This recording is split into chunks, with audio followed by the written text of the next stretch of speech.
आउज़ु बिल्लाहि मिनश्शैतानिर्रजीम बिस्मिल्लाहिर्रहमानिर्रहीम।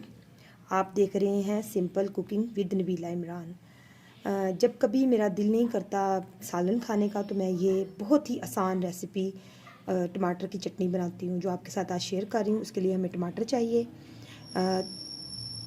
लहसुन चाहिए, ये मैंने बारीक बारीक काट लिया है, धनिया, हरी मिर्ची हैं 2 से 3, और इसमें मसाले जो हैं वो बिल्कुल लिमिटेड जाएंगे। इसमें मैंने गरम मसाला, चाट मसाला और सुरख मिर्चें और नमक आधी आधी स्पून ये लिया है, और प्याज लिया है कटी हुई।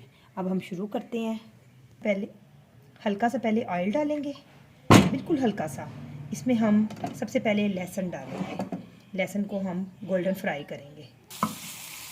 इसको हम फ्राई कर रहे हैं।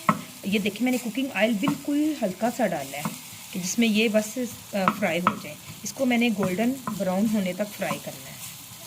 अब मैं इसको बॉल में निकाल रही हूँ।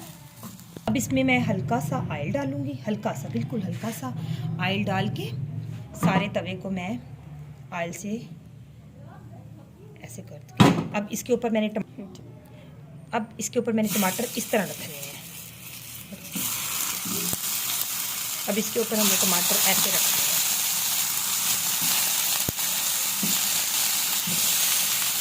ठीक है, इस तरह टमाटर रखने के बाद इसको मैंने ढक देना है। करीबन 5 मिनट के लिए ढक दूंगी इसको मैं। देखें, अब हमने इसकी स्किन रिमूव कर देनी है। उसके बाद हमने इसको बाउल में निकाल लेना है। अब इसको थोड़ा सा हम इसकी साइड चेंज करके हल्का सा इसको फ्राई करेंगे 1 मिनट के लिए। मैं इसको बाउल में निकाल रही हूँ।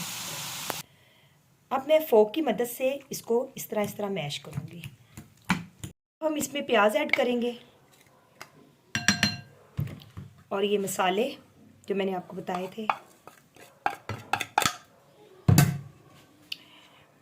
हरी मिर्चें और हरा धनिया। अब हम इसको मिक्स करेंगे। माशाल्लाह माशाल्लाह हमारी चटनी तैयार है। बहुत मज़े की ये चटनी लगती है। जब कभी दिल ना करे सालन खाने का तो ये ज़रूर ट्राई कीजिएगा। इसमें आप लेमन भी एक ऐड कर सकते हैं, वो कुछ लोग पसंद करते हैं, कुछ नहीं। लेमन के बगैर भी ट्राई कीजिएगा, बहुत मज़े की लगती है। बहुत सारी दुआओं में याद रखिएगा। अल्लाह हाफिज़।